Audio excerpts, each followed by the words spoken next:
Hello guys, Radhe Radhe. हमारे channel में आपका स्वागत है।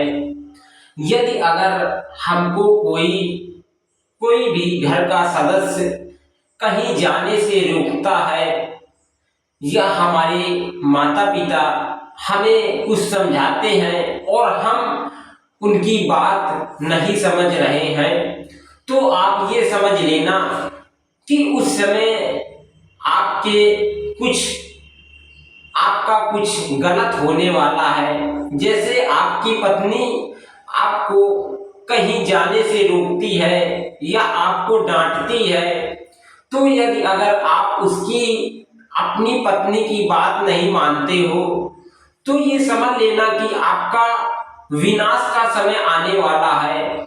या आपका भाई आपको डांटता है और आप किसी की बात नहीं मानते हो, तो आप समझ लेना कि आपका विनाश आने का समय आ गया है। विनाश का समय आपका आ गया है, क्योंकि हमें कुछ लोगों की बात माननी चाहिए। हर समय अपने मन का कार्य नहीं करना चाहिए। जैसे कि भगवान शिव, माता पार्वती अपने पिता के यहाँ जाने के लिए राजा दक्ष के यहाँ, दक्ष प्रजापति के यहाँ जाने से के लिए जिद कर रही थी, लेकिन भगवान शिव माता सीता को मना कर रहे थे कि वहां पर हमें कोई निमंत्रण नहीं आया है और आप जाने के लिए बोल रही हो, वहां हमारा अपमान होगा, क्योंकि तुम्हारे पिता ने हमें कोई निमंत्रण ही नहीं दिया। लेकिन माता सीता भगवान शिव से जिद करती हैं, तो भगवान शिव माता सीता की बात, माता पार्वती की बात मान लेते हैं और अपने शिव गणों को भेज देते हैं कि माता जी को जाओ लिवा करके और वहां मैके चले जाओ लिवा करके माता जी को। तो जो शिव गण होते हैं वो माता जी को लेके जाते हैं। तो वहां माता पार्वती का वहां अपमान होता है, शिव भगवान का अपमान होता है। लेकिन यदि अगर वहां पर माता पार्वती का अपमान होता तो पार्वती अपना अपमान सह लेती, लेकिन वहां भगवान शिव का अपमान हुआ था, उनके पति का अपमान हुआ था।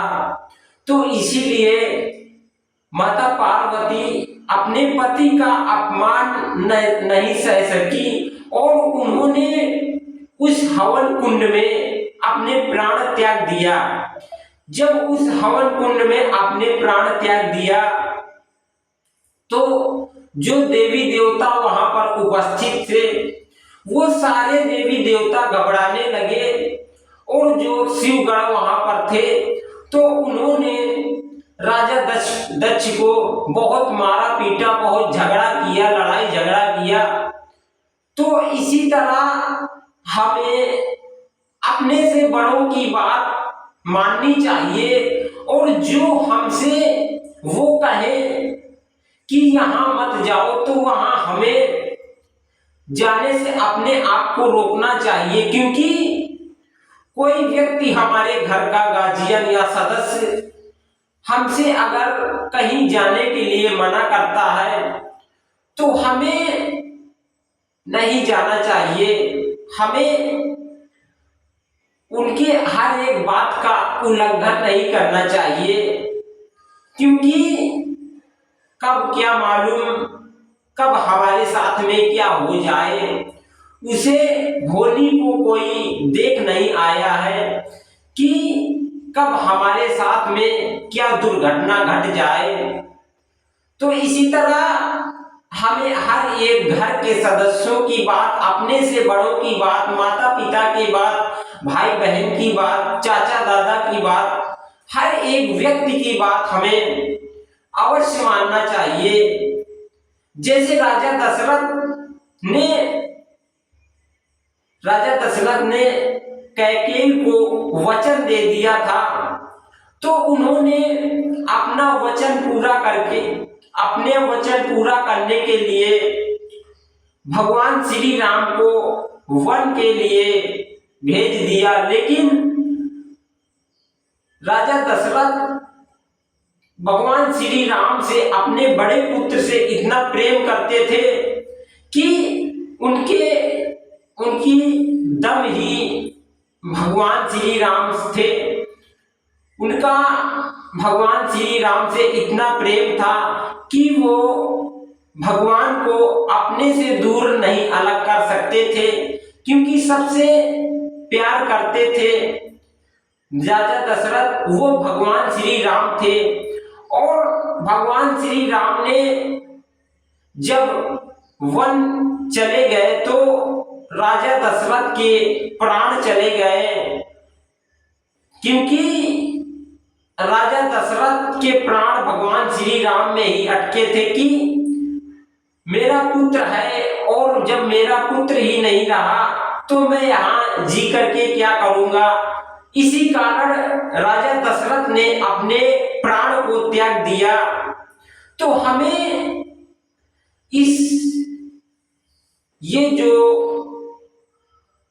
ये जो भागवत बनी है, जो हम ये कहानी सुनते आ रहे हैं, जो ये भगवान शिव का जो ये चरित्र, जो ये सब सुन रहे हैं, तो इसे हमें सुनना ही नहीं है, बल्कि हमें इनकी हर एक बात का विशेष ध्यान रखना है कि हमें भी किसी बात में अपने घर वालों से, अपने सदस्यों से जिद नहीं करना है।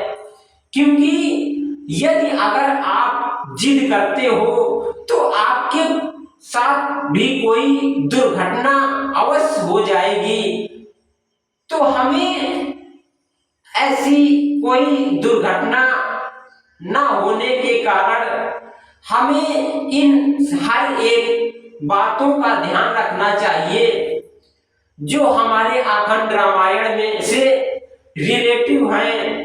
तो हम ये जो अच्छे अच्छे विचार सुनते हैं, चित्र देखते हैं, तो इनसे हमें सीख मिलती है। रामायण जो और अच्छे जो गीत संगीत और ये जो अनेक प्रकार के अच्छे अच्छे विचार सुनते हैं, इनसे हमें काफी सीख मिलती है। और इसी प्रकार का हमें अपनी आदत को ठान लेना है, और ऐसे ही हमें भी चलना है कि हमें गृहस्थ जीवन कैसे व्यतीत करना है और ब्रह्मचार्य का जीवन कैसे व्यतीत करना है। इसी बात को लेकर के बहुत सारे लोग भ्रम में पड़े रहते हैं कि हमें अपना जीवन कैसे व्यतीत करना है। इस दुनिया में सबसे बढ़िया जीवन होता है तो वो होता है गृहस्थ आश्रम। आप अपने पति पत्नी के साथ में रह सकते हो और बच्चों के साथ में, और जो हमारे संत महात्मा होते हैं उनकी आप सेवा कर सकते हो, और आपको अनेक सारी सेवा करने का अवसर मिलेगा गृहस्थ आश्रम में। यदि अगर आप महात्मा ही बनना चाहते हो तो महात्मा ऐसा बनिए कि लोग आपको भगवान भी याद करे। आप अगर महात्मा बनना चाहते हो तो कोई ऐसा महात्मा बनो कि जिससे आपको दुनिया का लगाव ना हो, घर से कोई लगाव ना हो, आप सबके हो। और ऐसा आप मान के चलिए कि ये जो संसार है, ये सारा संसार हमारा ही है, और हमें इस संसार को अच्छा और सुंदर प्रवचन देना है, और बहुत सारे लोगों को अच्छी सीख देना है। क्योंकि भगवान ने हमें महात्मा बनने का अवसर दिया है, तो हम इधर उधर के महात्मा मत बने, हम अच्छे क्वालिटी के महात्मा बने, जिससे कि हमारा उद्धार हो जाए और हमारे साथ से जो हमारे साथ में और लोग जुड़े उनका भी उद्धार हो। ऐसी हमारी सोच होना चाहिए और ऐसा हमें करना भी चाहिए। अच्छे अच्छे वचनों का पालन करें और जो हमसे लोग जुड़े तो उनको हम अच्छी सीख दें, अच्छा नॉलेज दें और अच्छा ज्ञान दें, ताकि वो लोग और गलत रास्ते में ना जा सके और ब्रह्मचारी नियम का पालन करें।